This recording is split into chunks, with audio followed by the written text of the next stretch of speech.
students? Okay, good afternoon everyone. Good afternoon. So we have done almost all the 4 units of the business environment and policy, and today we will do economic survey जो हमारा एक portion रह गया था. We will do it today.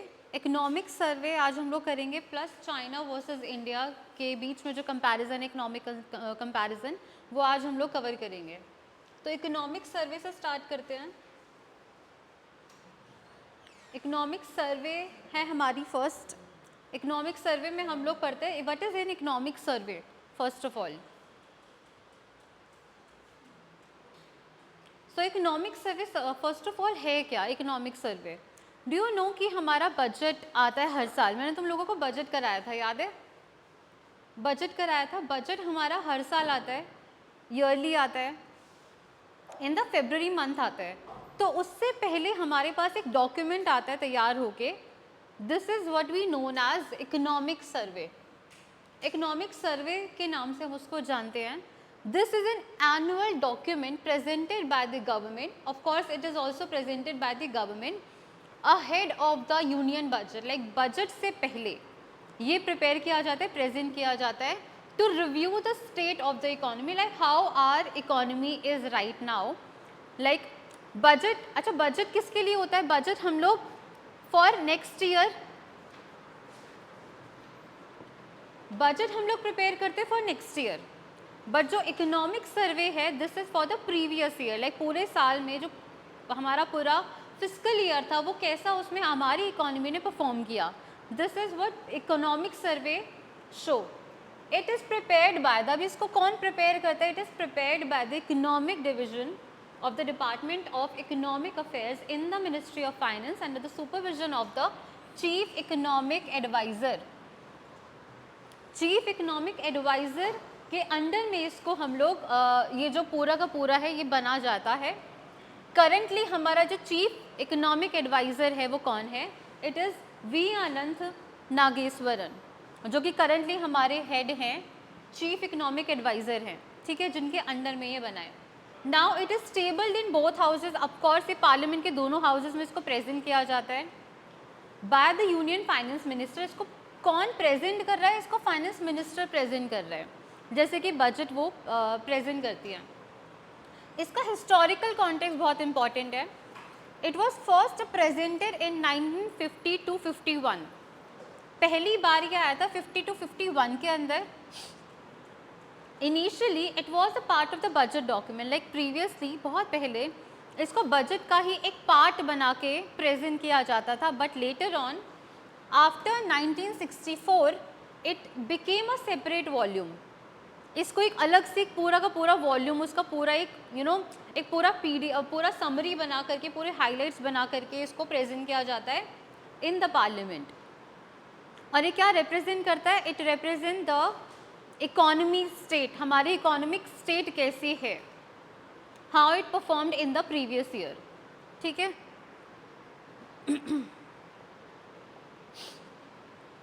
What is the purpose of making the economic survey?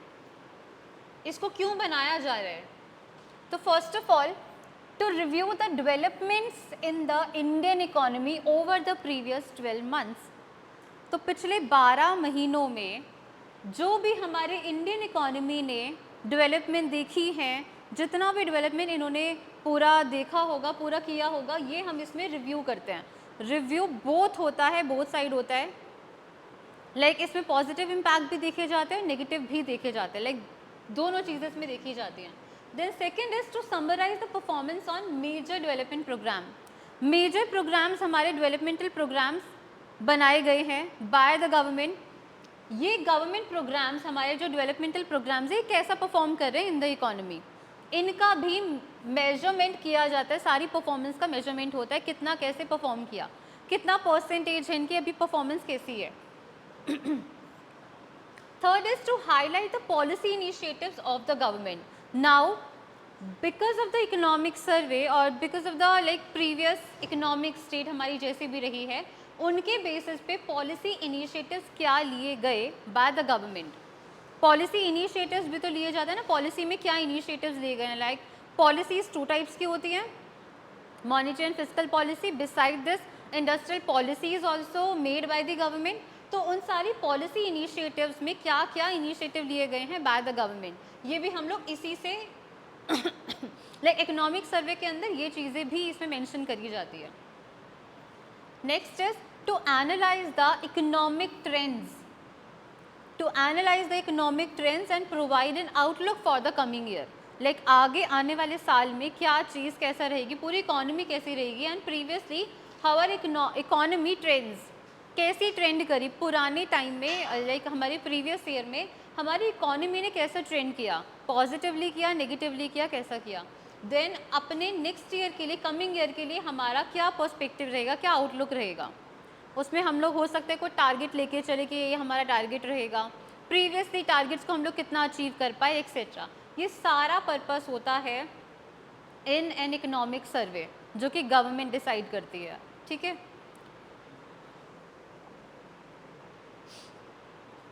Note down करना हो तो कर सकते हो. Wait, this is the highlights of the economic survey.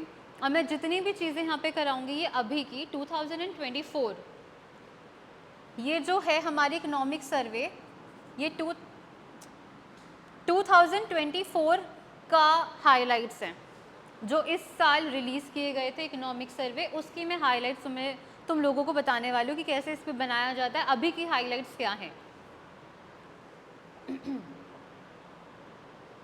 और ये हर साल बनती है, तो देखते हैं इस बार की इकोनॉमी कैसी रही. इसको मैंने किस तरीके से डिवाइड किया है, तो these are the like headings.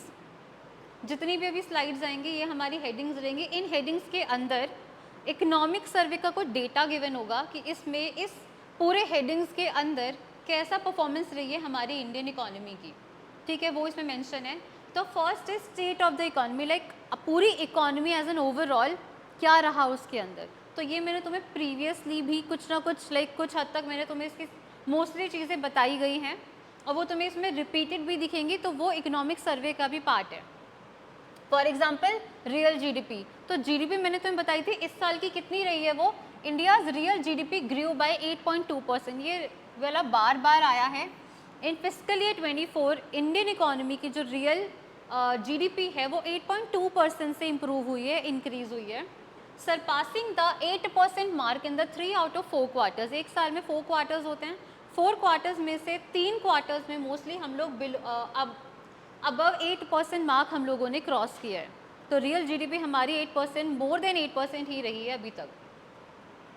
If we talk about the retail inflation, तो रिटेल इन्फ्लेशन जो कि लाइक इन्फ्लेशन रिटेल वाला होता है inflation, it was decreased by from 6.7% to 5.4%.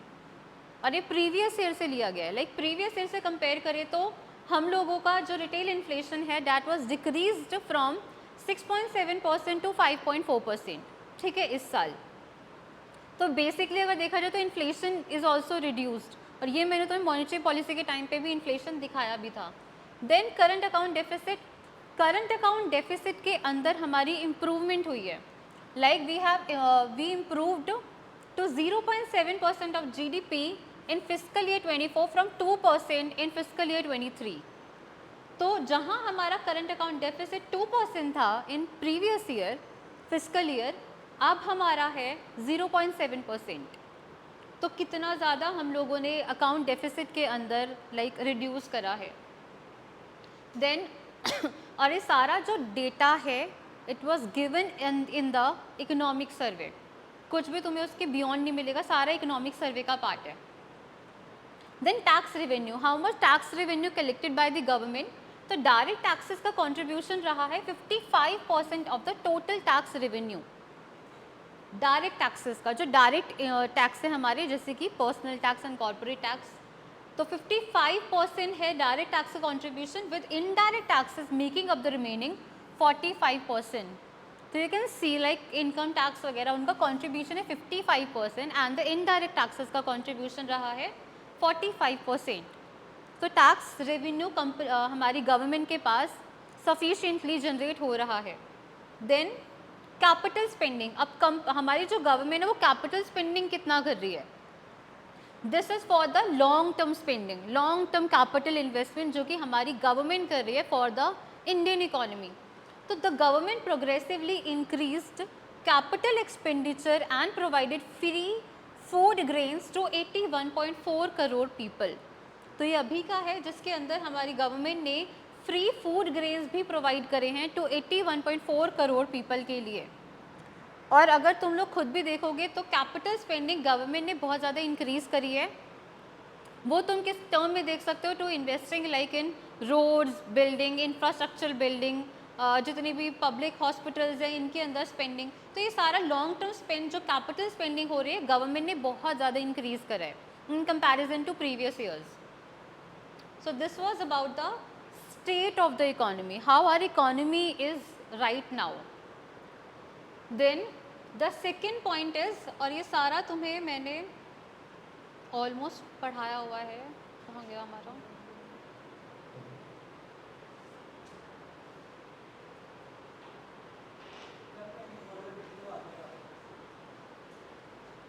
ये नहीं था ना.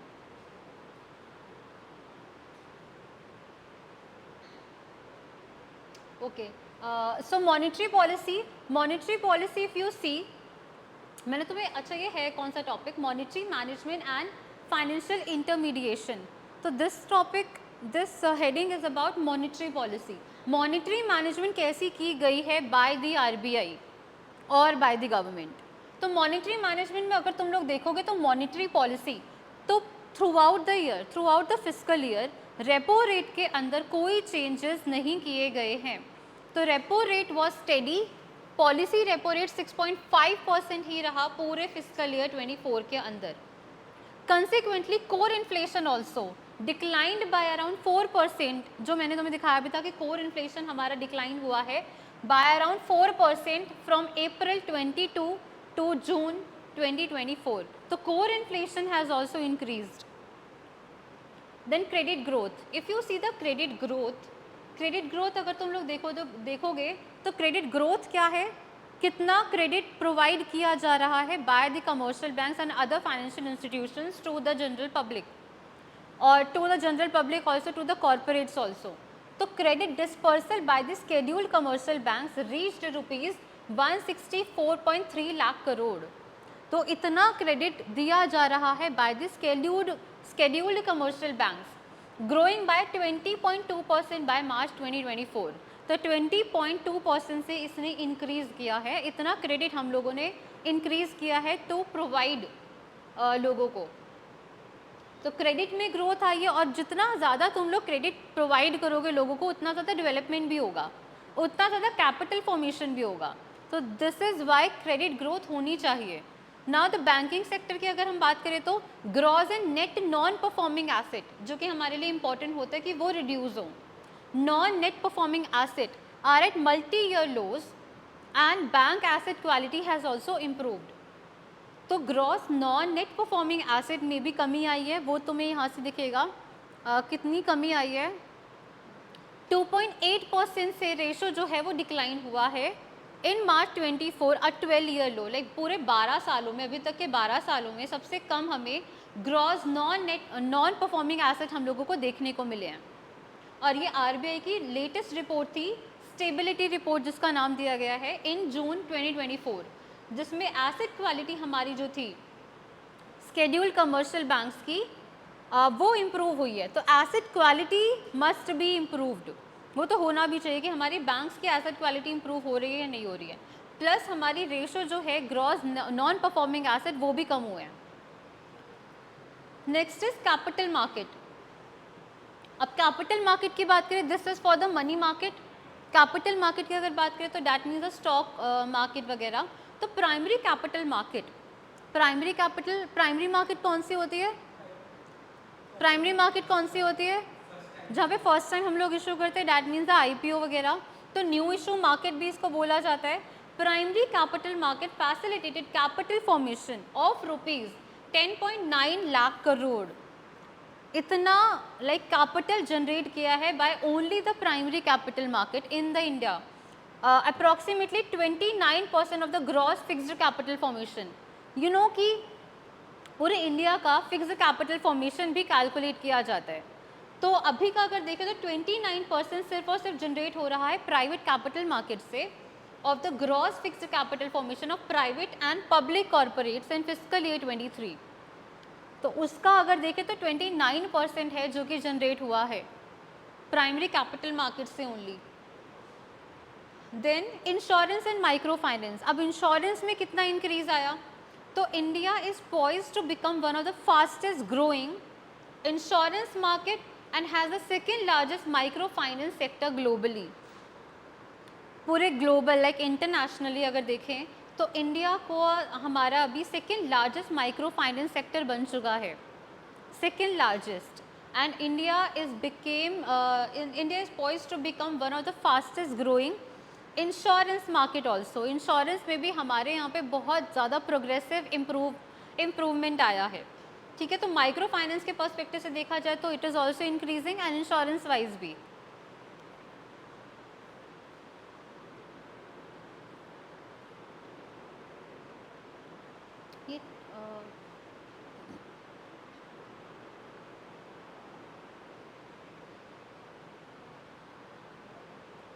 Okay, next is prices and inflation. Prices and inflation, अब प्राइजेज की अगर बात करें तो किसका क्या कितना प्राइस है, basically it is talking about the inflation and prices जो हमारे इंडिया के अंदर रहे हैं।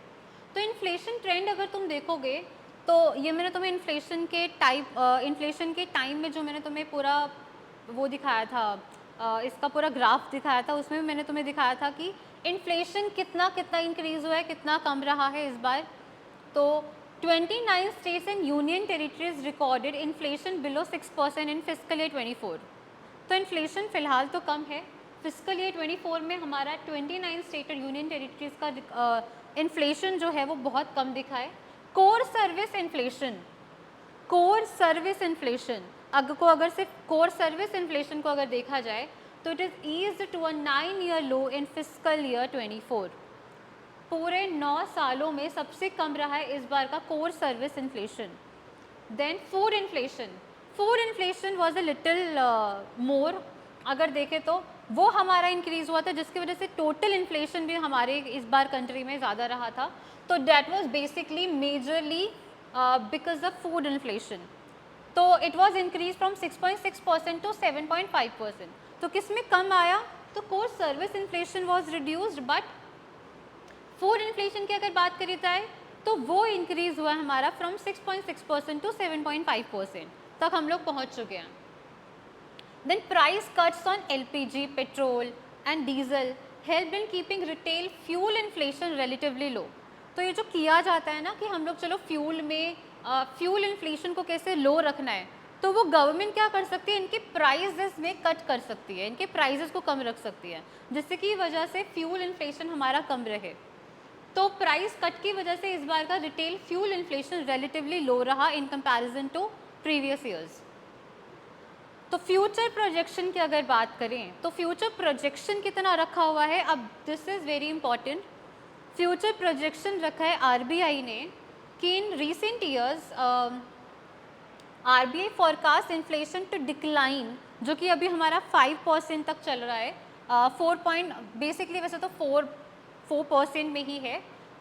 इट इज़ इन फोरकास्ट के it is decline to 4.5% in fiscal year 25 की, लाइक इन नेक्स्ट ईयर 4.5% तक डिक्लाइन हो जाएगा हमारा inflation, total inflation. And fiscal year 26 तक हमारा जो इन्फ्लेशन है वो 4.1% तक डिक्लाइन हो जाएगा। दैट इज़ द प्रोजेक्शन और the forecasting by the RBI। ये इन्फ्लेशन का टारगेट इन्होंने रख के चला है कि हम लोग इतना इतना रिड्यूस करेंगे और हो भी जाएगा। दे आर एक्सपेक्टिंग कितना होगा हमारा in next year fiscal year में। तो we will see this is why जो इकोनॉमिक सर्वे वो प्रीवियस का तो बात करती ही है कि प्रीवियस ईयर में फिस्कल ईयर में क्या रहा हमारा पूरा स्टेट का, प्लस ये प्रोजेक्शंस भी दिखाते कि अब हम लोग लाइक नेक्स्ट ईयर्स में क्या क्या प्रोजेक्शन मान के चल रहे हैं। Now the next point is external sector. अब अगर एक्सटर्नल सेक्टर की बात करी जाए तो एक्सटर्नल सेक्टर में आ जाएगा हमारा एक्सपोर्ट, इंपोर्ट, ये सब।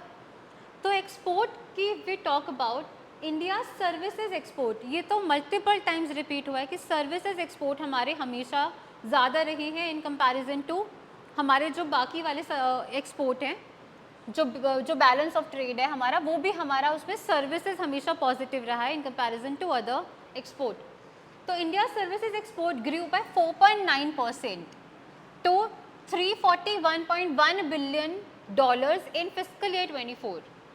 तो इतना इंक्रीज हुआ है services export with significant contribution. अभी कंट्रीब्यूशन आया कौन कौन सी मार्केट से है? It was basically generated from the IT and software companies, उनकी वजह से सर्विसेज हमारी बहुत ज़्यादा बेटर हो चुकी है। तो IT services and software companies and other business services जो कि अभी हमारी कंट्री में हैं, जो कि सर्विसेज प्रोवाइड कर रही है, उनकी वजह से सर्विसेज में हमारा सर्विसेज एक्सपोर्ट में we are in positive. Remittances, तो रेमिटेंस एक चीज़ ऐसी है जहाँ पे हमें पता चलता है कि हमारी कंट्री में कितना रेमिटेंस रिसीव हो रहा है, like how much money we are receiving, how much grant we are receiving from the other nations, from other foreign nations. तो यहाँ अब ये कुछ भी हो सकता है, लाइक रेमिटेंसेस में हमारे पास लाइक कितने एनआरआईज बाहर रह रहे हैं, वो लोग कितना अपने कंट्री में रेमिटेंस पहुँचा रहे हैं, this is also we can calculate in remittances. तो India remains the top global recipient with remittances totalling $120 billion in 2023। तो टॉप प्लेयर ही रहा है। वैसे ग्लोबली अगर देखा जाए तो सबसे ज़्यादा कहाँ पे रेमिटेंसेस पहुँचता है, तो उनमें से one of the top most country हमारी इंडिया की भी रही है, जहाँ पे $120 billion remittances we have received. External debt, जो कि हम लोग फॉरेन कंट्रीज से डेट लेते हैं, बोरो करते हैं, तो India's external debt to GDP ratio stood at 18.7%। 18.7% है एज ऑफ मार्च 2024। तो external debt to GDP ratio, this is ऊपर एक्सटर्नल डेट आ जाएगा, नीचे आएगा जीडीपी। इसका रेशो में हमारे पास अभी जो इसका रेशो है this is 18.7% as of March 2024। तो एक्सटर्नल डेट ऑफ कोर्स ज़्यादा नहीं होना चाहिए, तो वही इनका भी टारगेट है। देन लॉजिस्टिक्स परफॉर्मेंस, इंडिया की logistic performance, India's rank in the World Bank logistics index, World Bank logistics index, जिसको वर्ल्ड बैंक ही लाइक क्रिएट करता है, improve to 38th in 2023 from 44th in 2014। तो 2014 में we were on 44th rank, और जिसके बाद अब हम लोग पहुंच चुके 38th रैंक पे वर्ल्ड वाइड, जिसमें लॉजिस्टिक वाइज हम लोग काफ़ी अच्छा प्रोग्रेस कर रहे हैं। Then if we talk about the tourism which is very important for the like, अगर इंटरनेशनली हम लोग बात करें तो कितना टूरिज्म में we are like receiving, tourism में कितना हम लोग टॉप पे हैं। तो India share in world tourism receipts increase from 1.38% in fiscal year 21 to 1.58% in 2022.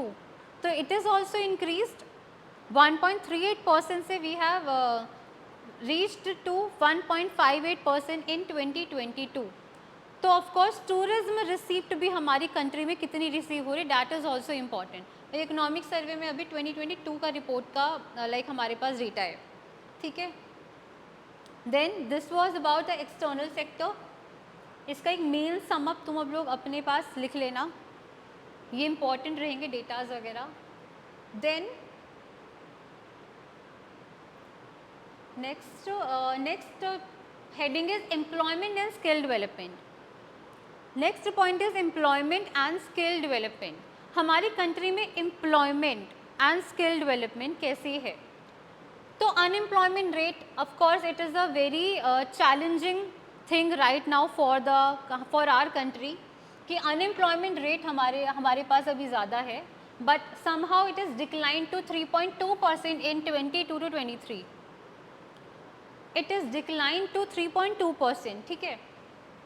Net payroll addition, अच्छा ये भी इम्पॉर्टेंट है, लाइक EPFO के अंदर हमें नेट पेरोल एडिशन जो मिले हैं डेटा के through, have more than doubled to 13.15 million in the past 5 years, indicating robust growth in formal employment. Like EPFO से हमें ये पता चला है कि पास्ट 5 years में हमारे पास जो नेट पेरोल एडिशंस हैं वो मोर देन डबल हो चुके हैं to 13.15 million in the past 5 years.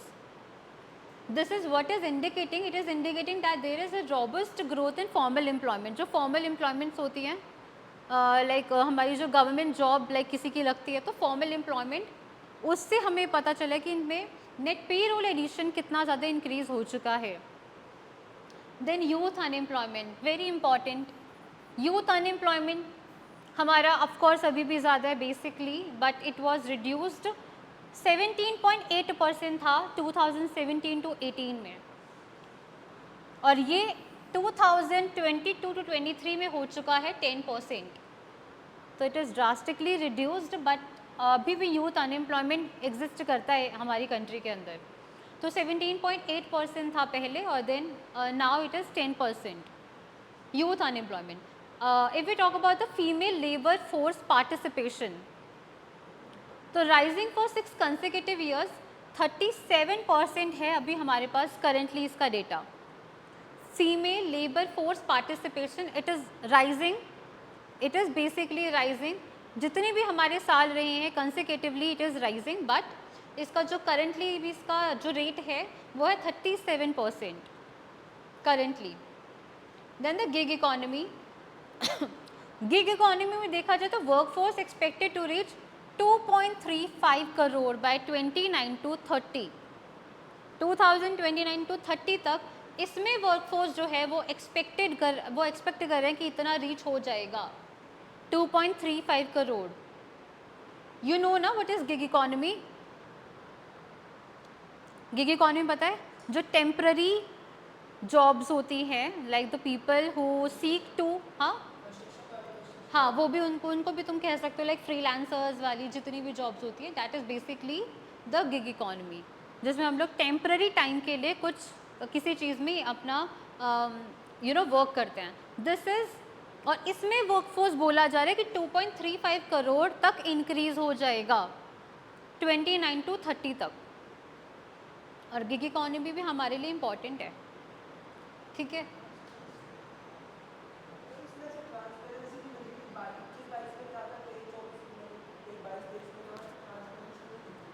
Transparency नहीं दिख रही मतलब?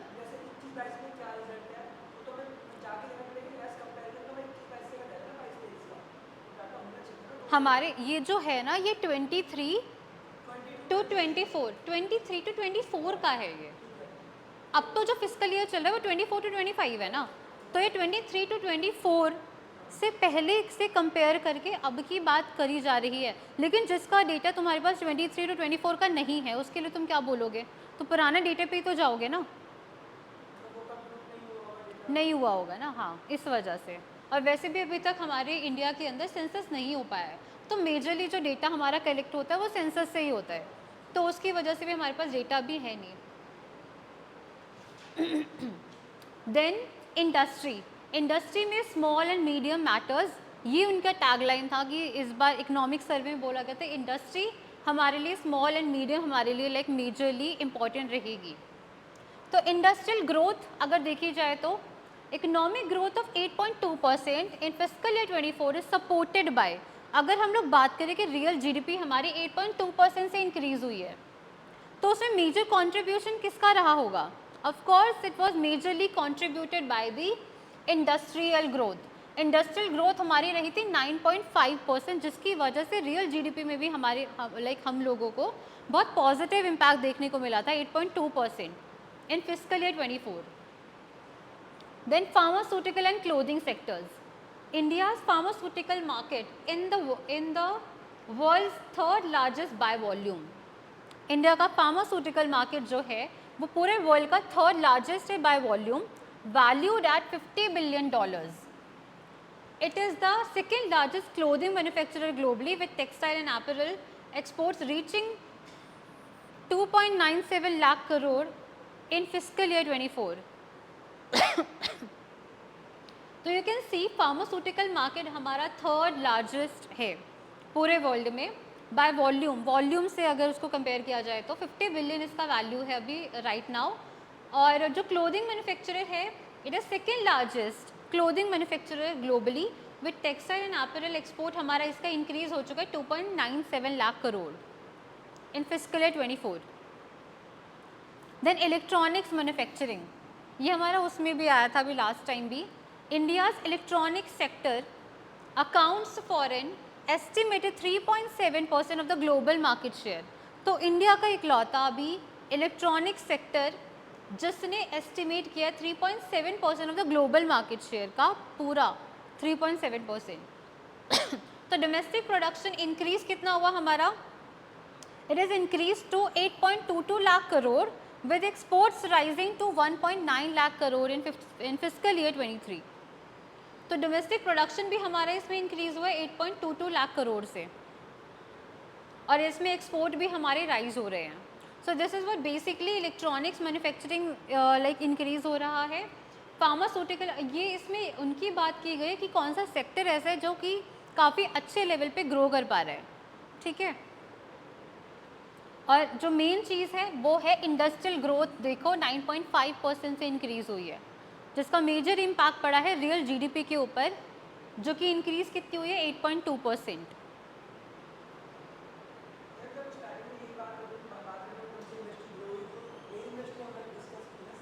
हाँ, जब हमने स्टार्टिंग में भी किया होगा तो भी यही वाली इंडस्ट्रीज़ ही थी। हाँ हाँ हाँ, एग्जैक्टली। फिर आता है सर्विसेज के ऊपर तो मतलब जितनी बात करी जाए उतनी कम है, क्योंकि सर्विसेज इकलौता ऐसा सेक्टर है जो कि हमें पॉजिटिव ट्रेड देता है। पॉजिटिव ट्रेड जिसमें हो रहा है, एक्सपोर्ट ज़्यादा है, इंपोर्ट्स कम है। तो सेक्टर कंट्रीब्यूशन की अगर हम बात करें तो services sector accounted for 55% of the economy. अच्छा, ये मैंने अभी बताया नहीं, वो किसी और का था।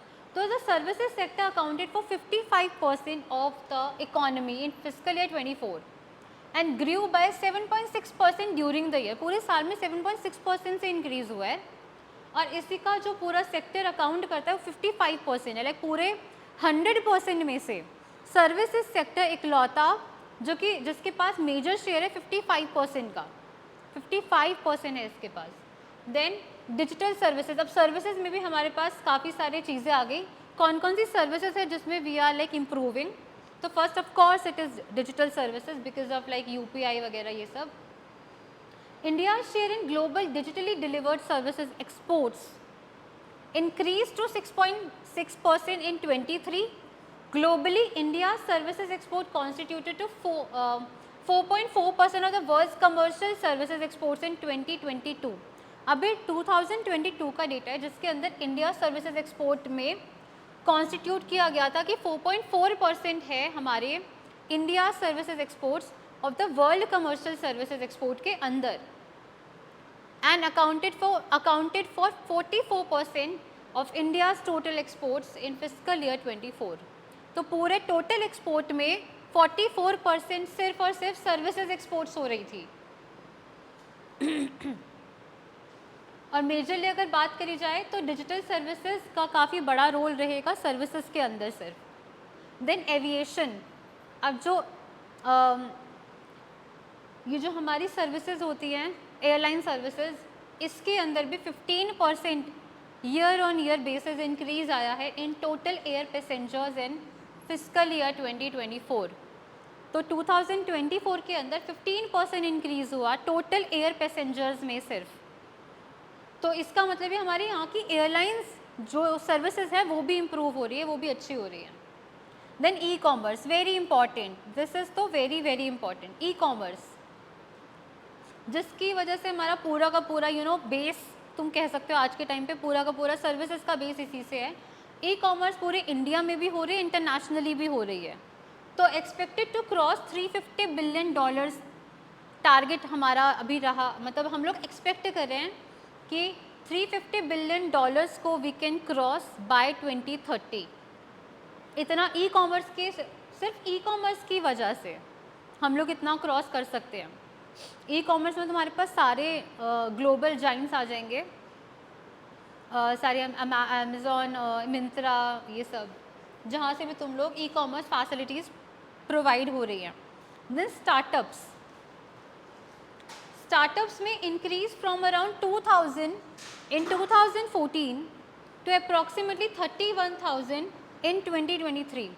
तो सोचो 2014 में सिर्फ 2000 स्टार्टअप्स ही हो रहे थे, और उसके बाद तुम आज के टाइम पे देख लो 23 तक 31,000 तक हम लोग पहुंच चुके हैं स्टार्टअप्स के अंदर अंदर।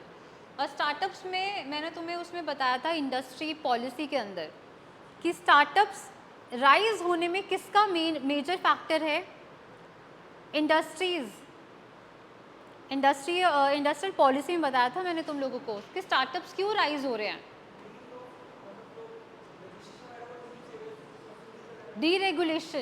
डीरेगुलेशन की वजह से एडमिनिस्ट्रिंग और रेस्ट्रिक्शन जो बहुत ज़्यादा लगाई हुई थी वो अब बहुत रिड्यूस हो चुकी है। So they can open their own startups very easily right now. अब बहुत इजी हो चुका है, yes. Process is very easy, पहले बहुत लेंदी प्रोसेस हुआ करता था, रेस्ट्रिक्शंस भी बहुत ज़्यादा थी, तो इस वजह से this is very important. Like 2000 से हम लोग डायरेक्ट 31,000 पे पहुंच चुके हैं। Next is infrastructure. अब इंफ्रास्ट्रक्चर देख लेते हैं, हमारी पूरी कंट्री में इंफ्रास्ट्रक्चर कैसा रहा। इंफ्रास्ट्रक्चर के अंदर नेशनल हाईवेज की अगर बात करी जाए तो the pace of national highways construction increased from 11.7 kilometre per day in fiscal year 14। अब 2014 के अंदर 11.7 किलोमीटर पर डे के अकॉर्डिंग इंफ्रास्ट्रक्चर हो रहा था ऑफ द रोड्स वगैरह, हाईवेज बन रहे थे। Right now it is increased to 34 kilometre per day by fiscal year 24। Fiscal year 24 में अब ये कितना इंक्रीज हो चुका है, 34 किलोमीटर पर डे में इतना कंस्ट्रक्शन हो रहा है। तो 11.7 से directly 34 kilometre right now. Then the railways, if we talk about the railways, अब रेलवेज बहुत इंपॉर्टेंट पार्ट है हमारी इकोनॉमी का। कैपिटल एक्सपेंडिचर रेलवेज के ऊपर कितना खर्च किया जा रहा है, तो it is increased by 77% over the past 5 years. पूरे पिछले 5 सालों में रेलवे के ऊपर कैपिटल एक्सपेंडिचर 77% से इंक्रीज हुआ है, ठीक है। देन एविएशन, ये दोबारा से आया aviation. 21 new airport terminal buildings को ऑपरेशनलाइज किया गया। 21 new airport terminal buildings operationalise हुई हैं इन फिस्कल ईयर 24 के अंदर। यू कैन सी कि लाइक एयरपोर्ट, आजकल एयरलाइंस ना सिर्फ फॉरेन या फिर फॉरेन आना ले जाना उनके लिए तक लाइक लिमिटेड नहीं रहा है। It is now basically providing services if you want to go like in India also, किसी और स्टेट में if you want to go तो you can easily have the facility of airlines also. ये आज के टाइम में हम लोग कर सकते हैं because of increase in airport terminal जो कि आजकल बनाई गई है। देन लॉजिस्टिक्स, ये दोबारा से आया है।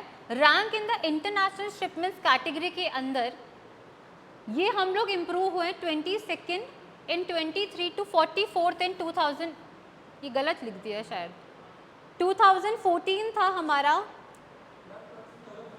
ये 2014 था जो कि 22nd रैंक थी हमारी, और अब हम पहुंच चुके हैं 44th रैंक पे, ठीक है। 44th रैंक पे लॉजिस्टिक्स की हमारी जो इम्प्रूवमेंट है वो इतनी हो चुकी है, 22nd से डबल 44th पे हम लोग पहुंच चुके हैं। देन स्पेस में कैसे है, तो India has 55 active space asset including 18 communication का है हमारे पास, 9 नेविगेशन है, 5 scientific, 3 meteorological and 20 earth observation satellites हैं हमारे पास। So this was basically about the space. तो स्पेस के लिए भी वी हैव उसके लिए भी हम लोगों ने काफ़ी इम्प्रूवमेंट दिखाई है। अब हमारे पास खुद का इंडिजिनसली काफ़ी सारी चीज़ें for space purpose. Then digital infrastructure, इससे तुम लोग रिलेट कर पाओगे। डिजिटल इंफ्रास्ट्रक्चर आज के टाइम पे लाइक मेजरली लोगों ने अपने जो सारे डॉक्यूमेंट्स हैं वो डिजी लॉकर से रिलेट कर लिए हैं। उन्होंने अपना अकाउंट वहाँ पे ओपन करके डिजी लॉकर पे अपने आईडीज़ वगैरह डाल करके उनके डॉक्यूमेंट्स जो हैं वहाँ पे इशूड हैं। तो कितने हैं वो ये देख लो, The DigiLocker platform has over 26.28 crore registered users right now. 26.28 crore से ज़्यादा रजिस्टर्ड यूजर्स हैं right now on DigiLocker platform and over 674 crore issued documents हैं. 674 करोड़ से ज़्यादा इशूड डॉक्यूमेंट्स हैं उसके ऊपर. लाइक वहाँ पे तुम्हारे पास सारे डॉक्यूमेंट्स जो हैं वहाँ पे सेफ है, सिक्योर हैं, तुम्हारी आईडी से लिंक्ड हैं, डैट मीन्स आधार से लिंक्ड है. तो आजकल इसकी वजह से हमारे पास डिजिटल इंफ्रास्ट्रक्चर भी क्रिएट हो चुका है. Then telecommunication. टेलीकम्युनिकेशन की बात करें तो the overall tele density.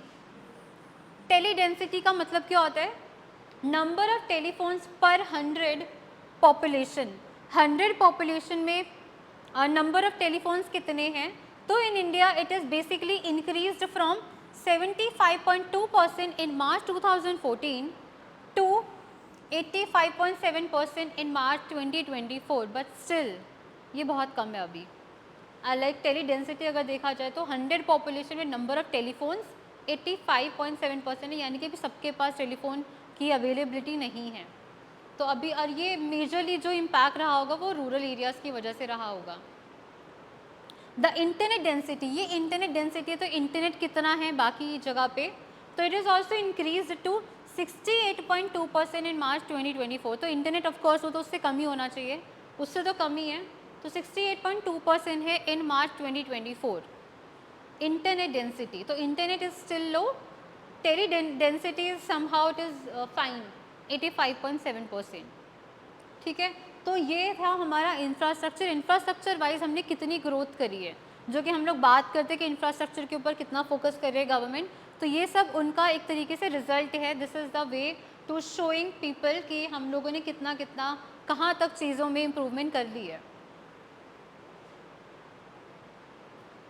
Then the next point is key challenges identified. तो इससे बेसिकली इससे पहले वाले जो हमारे थे वो थे सारे के सारे द टॉपिक्स, जिसके अंदर हमारे पास सारे पॉइंटर्स थे, हेडलाइंस थी, हेडिंग्स थी. हेडिंग्स के अंदर वी हैव सीन कि हमारी इकोनॉमी ने कैसा क्या क्या चीज़ें जो है वो उनमें अचीवमेंट लेके आए, इम्प्रूवमेंट किस चीज़ में हुई, क्या हमारे लो टारगेट रहे एक्सेट्रा. इसके आगे हम लोग पढ़ेंगे कि चैलेंजेस हमने क्या आइडेंटिफाई किए इन द इकोनॉमिक सर्वे और उसके लिए क्या सॉल्यूशन हम लोग सोच रहे हैं.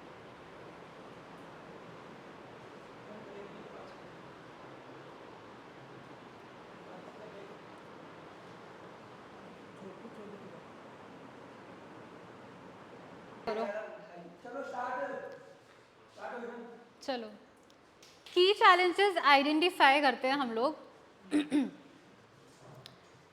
इंडियन इकोनॉमी से इकोनॉमिक सर्वे जो भी बनाया गया, मैंने तुम लोगों को दिखाया इकोनॉमिक सर्वे में क्या क्या चीज़ें हर एक हेडिंग वाइज कितनी इम्प्रूवमेंट हुई है, क्या टारगेट हमारा रहा, क्या डेटा रहा एक्सेट्रा. इसमें से कुछ चैलेंजेस हम लोगों ने आइडेंटिफाई करे हैं इन द इकोनॉमिक सर्वे ही, उसके ऊपर हम लोग बात करते हैं वन बाय वन. तो फर्स्ट जो चैलेंज हमें दिखा है दैट इज़ चाइना डिपेंडेंसी. वो अभी भी as still it is still going on. India remains heavily dependent on China for imports. अभी भी चाहे इंडिया ने कितना मर्जी बैन वगैरह कर लिया हो, लेकिन अभी भी India still remain heavily dependent on China for the imports, specially in the renewable energy sector. तो कौन से सेक्टर में सबसे ज़्यादा डिपेंडेंट है? तो it is on renewable energy sector. Furthermore, China continues to dominate the low-skill manufacturing space. Low-skill manufacturing space, like जो बहुत ही low skills जिसके अंदर required होती है उसके अंदर manufacture करना, उसमें चाइना अभी भी still dominate कर रहा है, जिसके अंदर इंडिया ने एम करा था कि हम लोग इस स्पेस इस पूरे लो स्किल वाले मैन्युफैक्चरिंग स्पेस में हम लोग इसको ऑक्यूपाई करेंगे. उसमें इंडिया नहीं कर पाया अभी भी, और चाइना अभी भी स्टिल उसको डोमिनेट कर रहा है. ठीक है. Then AI threat, artificial intelligence कैसे एक थ्रेट बना हुआ है हमारे इकोनॉमी के लिए. तो rise of AI is how it is bad for the economy. It could potentially disrupt the telecommunications and internet driven business process outsourcing. यानी कि BPO सेक्टर को कैसे वो डिसरप्ट कर सकता है पूरे के पूरे सेक्टर को, which has seen significant growth.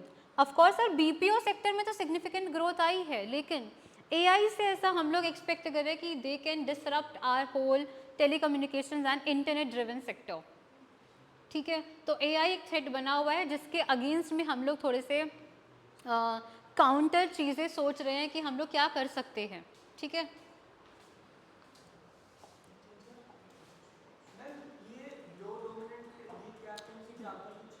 ये वाला कह रहे हो चाइना, जिसके ऐसा कोई मैन्युफैक्चरिंग चीज़ या ऐसा कोई मैन्युफैक्चरिंग स्पेस जहाँ पे लो स्किल्स रिक्वायर्ड होती है, काइंडा कह सकते हैं. यस, लो स्किल्स वगैरह, हाँ टॉय मेकिंग भी कह सकते हो जिसमें लो स्किल्स चाहिए, लाइक स्किल चाहिए ही नहीं इतनी ज़्यादा. वहाँ पे अभी भी चाइना कंटिन्यूसली डोमिनेट कर रहा है, जहाँ पे इंडिया ने सोचा हुआ है कि हम इसको ऑक्यूपाई करेंगे, इस पोजीशन को. सो और कौन से हमारे लिए चैलेंज है? Next challenge is tepid private investment. तो प्राइवेट इन्वेस्टमेंट में कम कैसे है डिस्पाइट टैक्स कट. अब जितने भी प्राइवेट सेक्टर है हमारा, प्राइवेट सेक्टर पे टैक्स कट तो हुआ है. सितंबर 2019 के अंदर टैक्स कट हुए थे to boost the capital formation, ताकि कैपिटल फॉर्मेशन इंक्रीज हो सके. The corporate sectors response has been underwhelming. इसके बावजूद भी हमारे पूरे कॉर्पोरेट सेक्टर का जो रिस्पॉन्स आया था उसके अगेंस्ट में वो काफ़ी लो रहा. कॉर्पोरेट प्रॉफिट बिफोर टैक्सेस हम लोग निकालते हैं ना, पीबीटी एंड पीएटी. तो प्रॉफिट बिफोर टैक्स जो है हमारा वो इंक्रीज हुआ है फॉर द कॉर्पोरेट. कॉर्पोरेट में प्रॉफिट बिफोर टैक्स तो इंक्रीज हुआ, बट उस प्रॉफिट से किया क्या कॉर्पोरेट्स ने? हायरिंग जो करनी चाहिए थी, कॉम्पेंसेशन जो देना चाहिए था, हैव नॉट केप्ट स्पेस. तो वो अभी तक नहीं हो पाया. दैट मीन्स कि हायरिंग जो एम्प्लॉयमेंट प्रोवाइड करनी चाहिए थी इवन आफ्टर द प्रॉफिट, वो नहीं हो पाई by the corporate world. Then employment imperative. There is a notable lack of high quality and timely data related to employment. यानी कि हमारे पास अभी भी हाई क्वालिटी और टाइमली डेटा एम्प्लॉयमेंट से रिलेटेड नहीं मिल पाता है. See this is a challenge also, जो तुम अभी बात कर रहे थे कि डेटा इतना पुराना क्यों है. तो ये हमारे पास एम्प्लॉयमेंट डेटा तो अभी मिल भी नहीं पा रहा है, हाई क्वालिटी डेटा जो कि डिमांड करता है. आज के टाइम पे हमारे पास एक टाइम टू टाइम डेटा आना चाहिए जो कि नहीं आ रहा है. This gap hampers effective labour market analysis and policy making. Of course policy making किस तरीके से होनी चाहिए वो तो हैम्पर करेगा ही ना, जब हमारे पास परफेक्ट डेटा नहीं होगा तो. To accommodate the growing workforce, the Indian economy must create approximately 7.85 million non-farm sector jobs annually until 2030. तो जो ग्रोइंग वर्कफोर्स हमारी हो रही है, इंडियन इकोनॉमी यहाँ पे क्या करना चाहिए? तो it must create 7.85 million non farm sector jobs को क्रिएट करना पड़ेगा इंडिया को बाय 2030, एनुअली करना पड़ेगा. और लास्ट जो काफ़ी इम्पॉर्टेंट है, अब कुछ ऐसा चीज़ जो कि बाकी इंडिविजुअल से देखने को मिल जाता है. This is the lifestyle disadvantages. Social media, the use of social media and excessive screen time जो आजकल मोस्टली लोगों का हो चुका है. Sedentary lifestyle, junk food, unhealthy food choices जो लोगों की है, identified as factors that could undermine public health and productivity. इसकी वजह से अल्टीमेटली होगा क्या? पब्लिक हेल्थ रिड्यूस होगी एंड प्रोडक्टिविटी भी रिड्यूस होगी, क्योंकि लोग कर ही नहीं पाएंगे. They will be lethargic. उनको फील ही ऐसा नहीं आएगा कि वी एक्टिव फीलिंग जो आनी चाहिए एक इंसान को काम करते टाइम, वो नहीं आ पाती है. Impacting India's economic potential. ये तो अभी कुछ भी नहीं है. आफ्टर कमिंग ईयर्स ये और भी लो हो जाएगा, क्योंकि अभी जो यूथ जो हमारा या फिर अभी टीनेजर्स को लगा लो, वो जो आगे जाके हमारा काम के लिए एम्प्लॉयमेंट में मेजर फैक्टर बनेगा ना हमारा, उनकी वजह से डिसएडवांटेजेस बहुत देखने को मिल जाएंगे. उनमें बहुत ज़्यादा जो एक इम्पैक्ट देखने को मिलेगा उनमें बहुत ज़्यादा देखने को मिलेगा. So this is a very challenging situation right now for the Indian economy also, कि इंडिया को ऐसा क्या करना चाहिए जिससे कि ये चीज़ थोड़ी सी कम हो सके और लोगों की हेल्थ भी अच्छी हो. अगर पब्लिक हेल्थ कम होगी, और देखो ये सब चीज़ों से और क्या हो रहा है, हमारी जो एक्सपेक्टेंसी लाइफ है, लाइफ एक्सपेक्टेंसी हमारी पहले 70 ईयर्स हुआ करती थी, अब बहुत लो हो चुकी है. और खैर उसका तो डेटा नहीं आया है क्योंकि सेंसस नहीं हुआ, तो वो अभी तुम्हें देखने को मिलेगा बहुत कम हो जाएगा, क्योंकि जो अभी हमने रिसेंटली इतने सारे हार्ट अटैक्स की वजह से डेथ्स देखी हैं, और बाकी मेजर फैक्टर जो देखने को मिल रहा है, साथ में pollution is a major factor जो कि हम सबकी लाइफ को, लाइफ एक्सपेक्टेंसी जो हमारी 70 ईयर्स थी और उसको और रिड्यूस कर देगा। तो सोचो इन सब का इम्पैक्ट कितना ज़्यादा रहेगा। प्रोडक्टिविटी ऑब्वियसली फिर डिक्लाइन होगी ही होगी, ठीक है। तो दीज आर दी चैलेंजेस जो कि इंडियन इकोनॉमी में हैं, जो आइडेंटिफाई करे गए इकोनॉमिक सर्वे के अंदर। ये सारे चैलेंजेस इकोनॉमिक सर्वे के अंदर वाले हैं, ठीक है। अब इनके लिए कुछ सॉल्यूशन सोचे हैं।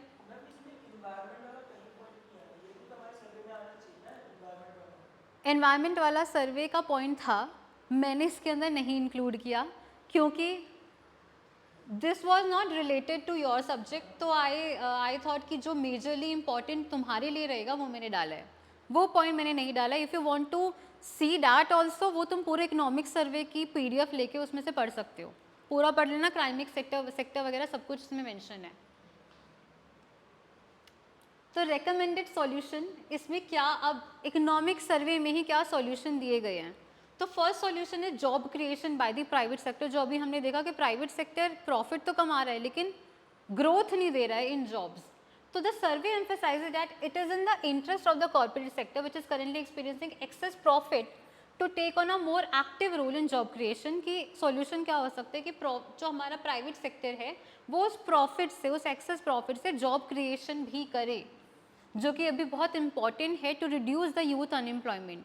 इंटर्नशिप के थ्रू दे सकते हैं या फिर वो और प्लेसमेंट करा सकते हैं कॉलेजेस में जा जाके। तो ये सब एक चीज़ है जो कि प्राइवेट सेक्टर को अभी इस टाइम पे करनी चाहिए। देन लाइफस्टाइल चेंजेस कैसे करिए प्राइवेट सेक्टर, जो करनी चाहिए। तो Indian businesses are encouraged to embrace traditional lifestyle practices and healthy food recipes which not only align with global trends but also open up new commercial opportunities।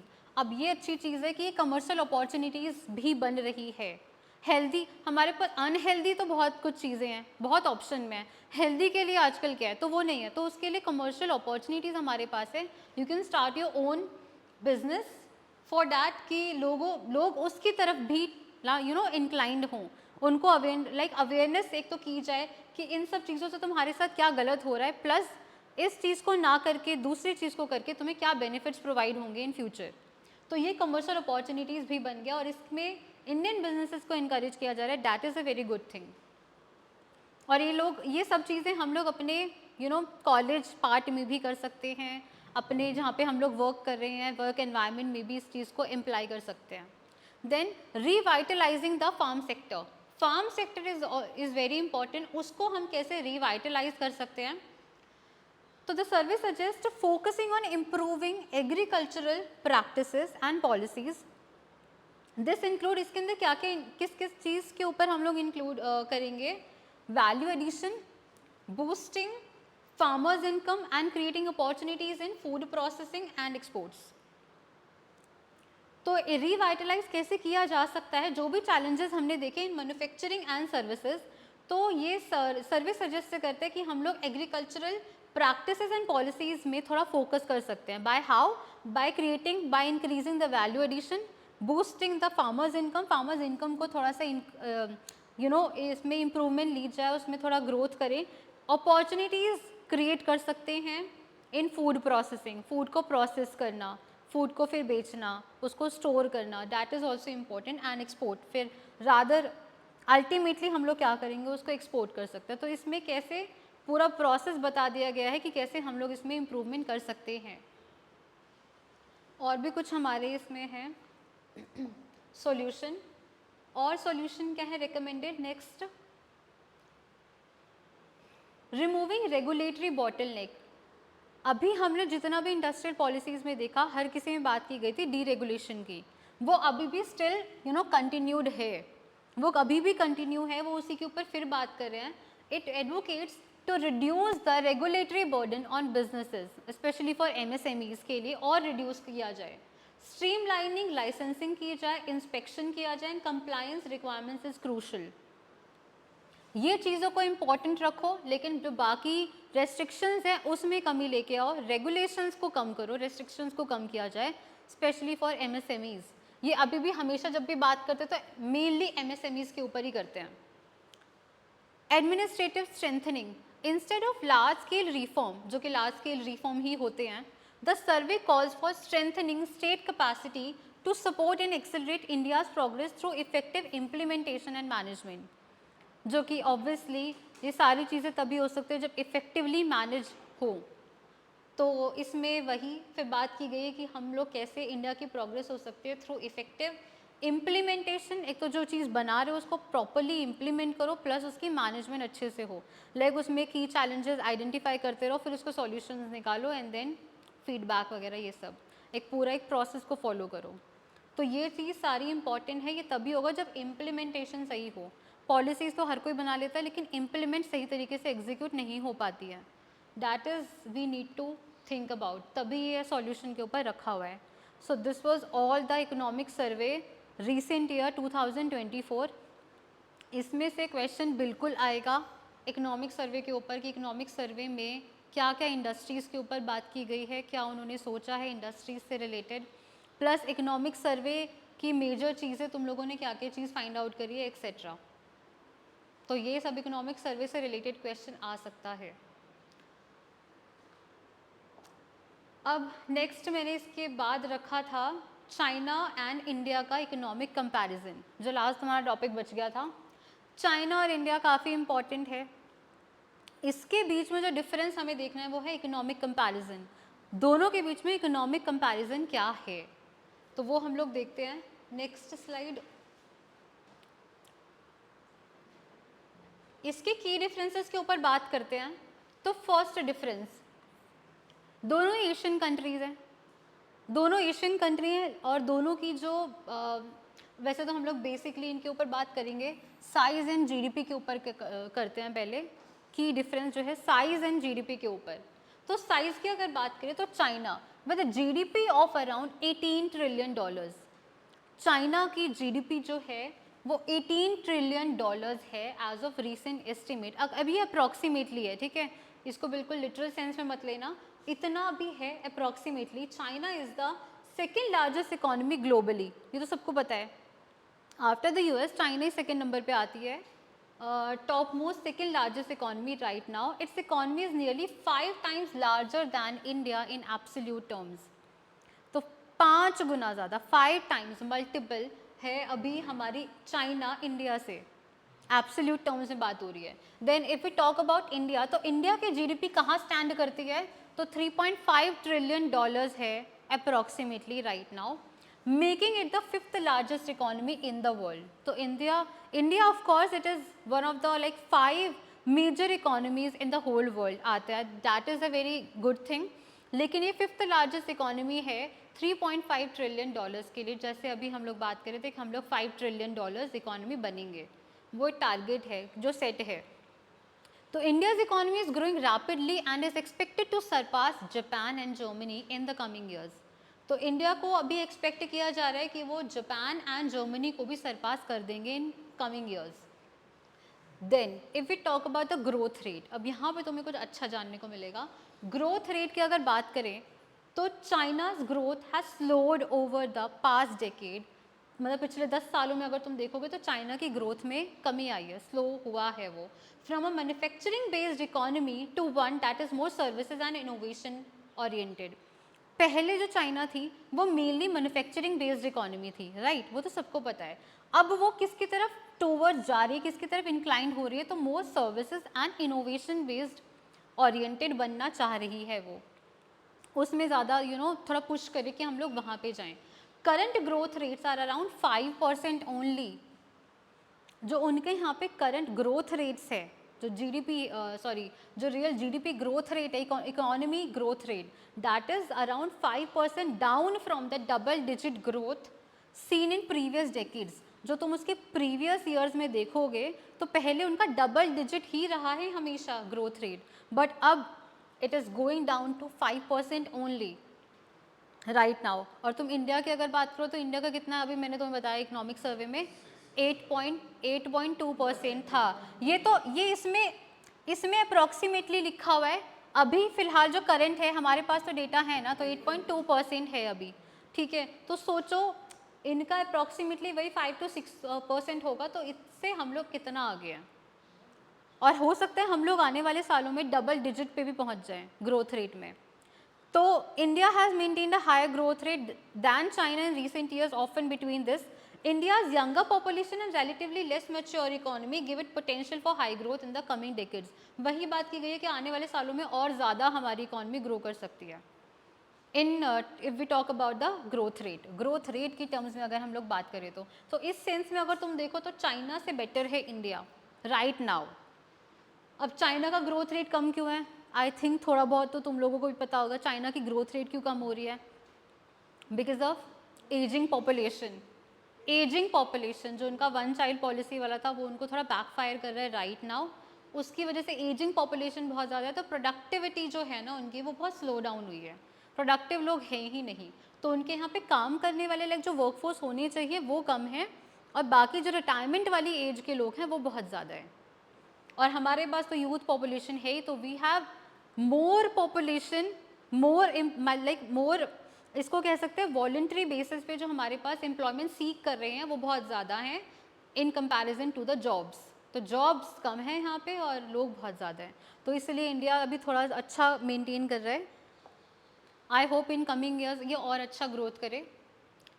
Then हाँ, ये तुम लोग देख सकते हो जीडीपी ग्रोथ रेट इंडिया और China का, पर ये मुझे कम पुराना ही मिल पाया, 2017 इसका लास्ट है।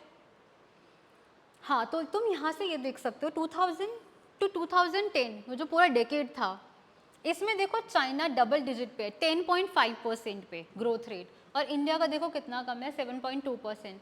स्टिल इसने ग्रो किया करते करते, अब ये 2012 पे इंडिया का बहुत कम हुआ, पर अगर तुम चाइना का देखोगे तो ये डिक्लाइन ही हुआ है। चाइना का तो डिक्लाइन ही हुआ है आफ्टर 2010, डबल डिजिट पे वो पहुंच ही नहीं पाया।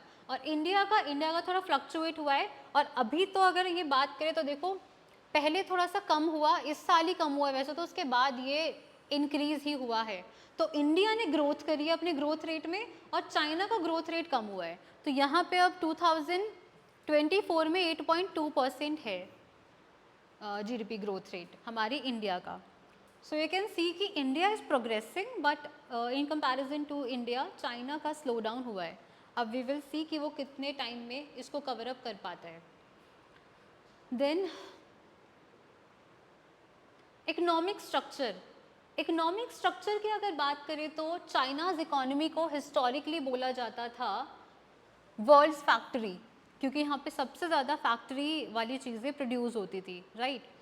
तो in recent years it has been shifting towards a consumer driven economy with services. अभी बताया ना कि वो मोर सर्विसेज ओरिएंटेड बनना चाह रही है, तो वो वर्ल्ड फैक्ट्री से कहाँ पे शिफ्ट कर रही है, वो it is shifting towards consumer driven economy, कि कंज्यूमर्स के लिए हम लोग सर्विसेज प्रोवाइड करें etcetera, now contributing more to GDP. क्योंकि तुम लाइक हम लोगों ने खुद देखा हमारी इंडिया ने कि सर्विसेज का बहुत बड़ा कॉन्ट्रीब्यूशन रहा है इन सर्विसेज, तो उनको भी ये चीज़ समझ में आ रही है कि हाँ ठीक है, सर्विसेज के ऊपर अगर फोकस किया जाए तो we can also achieve a like बहुत इंक्रीज्ड जीडीपी ग्रोथ रेट।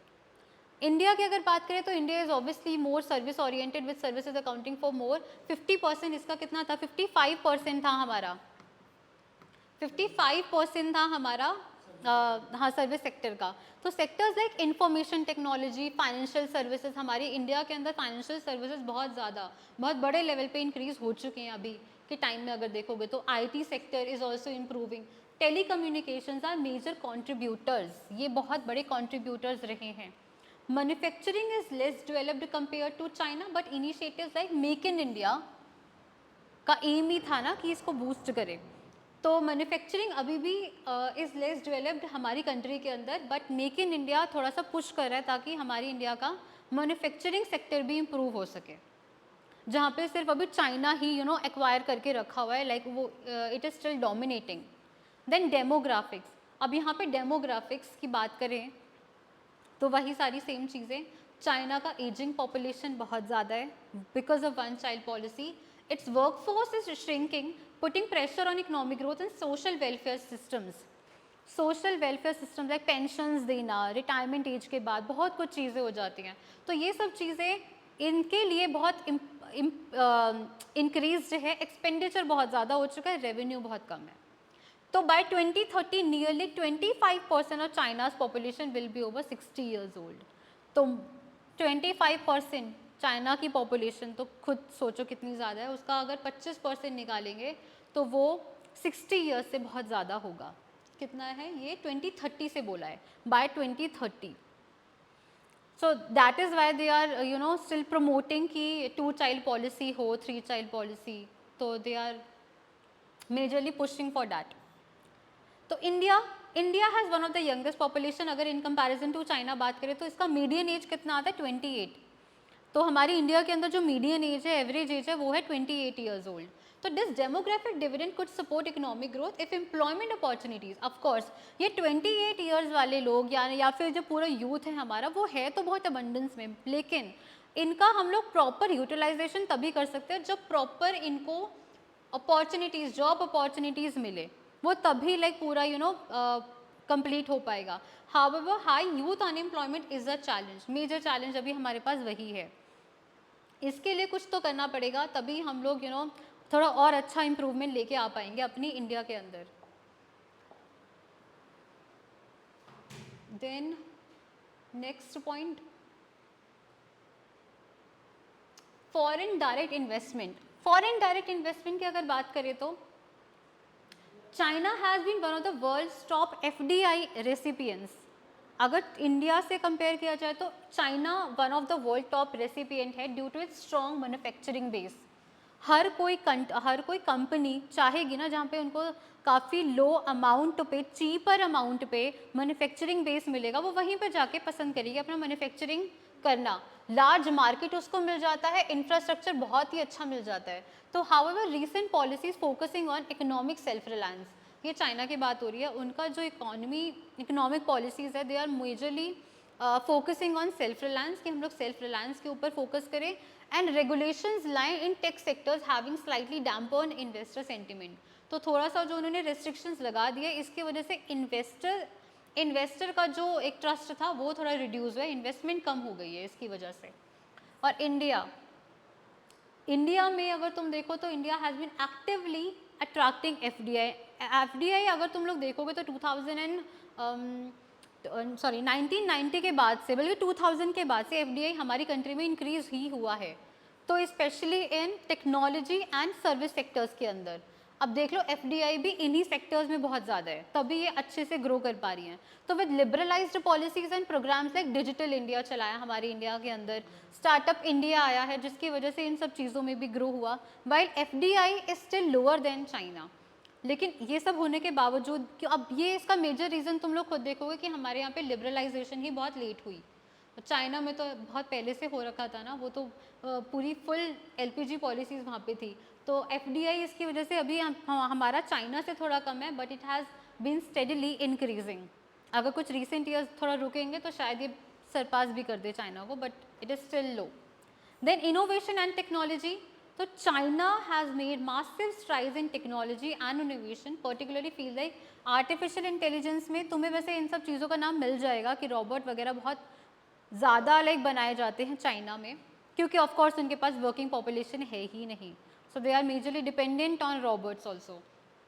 तो आर्टिफिशियल इंटेलिजेंस वहाँ पे बहुत ज़्यादा है, 5G टेक्नोलॉजी है, रेन्यूएबल एनर्जी बहुत ज़्यादा है। अब ये ज़्यादा है तभी हम लोग इस चीज़ को इम्पोर्ट भी कराते हैं, जो अभी आया था, we are heavily dependent on China's renewable energy. The country invest heavily in R&D, research and development में सबसे ज़्यादा कंट्री चाइना जो है वो इन्वेस्ट करती है, and has produced tech giants.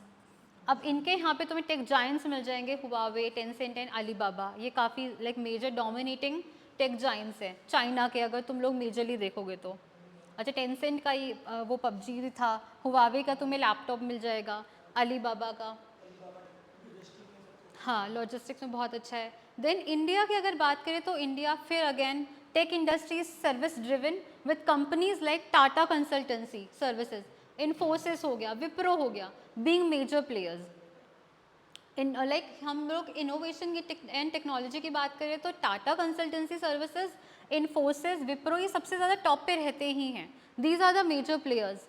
India is known for IT services and software development, से ही हम इसको जानते भी हैं, बट हमारी इंडिया कहाँ पे लैक करती है, तो मैन्युफैक्चरिंग हार्डवेयर में लैक करती है। And original tech innovations compare to China, original थोड़ा अभी हमारे पास टेक इनोवेशंस नहीं हैं चाइना के पास थोड़ा ज़्यादा है, हमारे पास रिसर्च एंड डेवलपमेंट में भी ना कमी है। हमारे यहाँ पे बजट भी नहीं होता, प्लस रिसर्च एंड डेवलपमेंट के लिए थोड़ा चाहिए, टाइम चाहिए, इन्वेस्टमेंट चाहिए, प्रॉपर सब कुछ चाहिए। तो रिसर्च एंड डेवलपमेंट जब तक नहीं होगी तो तुम लोग कैसे कोई नई चीज़ बनाओगे ना, तो वो उसी की वजह से इम्पॉर्टेंट होता है। तो यहाँ पे हम थोड़ा चाइना से लैग करते हैं। तो यहाँ पे मेन चीज़ क्या आती है देखने की कि चाइना से हम लोग कितना बिहाइंड है और चाइना के कितने पास हम लोग आ सकते हैं। इसका एक स्लाइड में तुम लोग कंपैरिजन देख सकते हो। जीडीपी वही, इसकी अप्रॉक्सीमेटली 18 ट्रिलियन है, उसकी 3.5 ट्रिलियन है। ग्रोथ रेट इसका अप्रॉक्सीमेटली 5%, उसका 8% से अभी अबव चल रहा है। इकोनॉमिक स्ट्रक्चर इसका मैन्युफैक्चरिंग सर्विसेज है ऑफ कोर्स, और हमारे यहाँ पे क्या है, सर्विसेज एंड एग्रीकल्चर बेस्ड है। डेमोग्राफिक इसका एजिंग पॉपुलेशन है, हमारे यहाँ पे यंग पॉपुलेशन है। ट्रेड इन्फ्लुएंस है हमारा, एक ग्लोबल एक्सपोर्ट लीडर है ये, चाइना ज़्यादातर एक्सपोर्ट करता है। इंडिया क्या किस चीज़ में ग्रो कर रहा है, वो कर रहा है सर्विसेज के अंदर। एफडीआई अट्रैक्शन इसके अंदर हाई है but affected by recent policies. India के अंदर increasing in tech and services, technology and services के अंदर वो इंक्रीज कर रहा है। देन इनोवेशन स्ट्रॉन्ग हो चुकी है एआई, 5G एंड रेन्यूएबल्स में, और इंडिया के अंदर स्ट्रॉन्ग है आईटी सर्विसेज एंड सॉफ्टवेयर के अंदर। देन लास्ट इज की चैलेंजेस कौन से हैं इसके, यहाँ पे हैं एजिंग, डेट बहुत ज़्यादा हो चुके हैं, ट्रेड टेंशंस भी बहुत ज़्यादा है। और हमारे यहाँ पे कौन से चैलेंज है अभी भी, या youth unemployment and inequality. So these are the major challenges for India and this is the comparison question। अगर आता है इंडिया वर्सेस चाइना का तो प्लीज़ थोड़ा अच्छे से बना करके लिख देना इसका। सारे पॉइंट्स मैंने कवर करा दिए हैं इंडिया एंड चाइना के। सो this was all about today. अब हमारे पास पूरा जो भी तुम्हारे टॉपिक्स थे unit 1, unit 2 and unit 3 it is now completed. अब किसी के जो डाउट्स होंगे वो हम लोग नेक्स्ट क्लास में लेंगे और प्रीवियस क्वेश्चन पेपर, ठीक है। तो okay, thank you so much.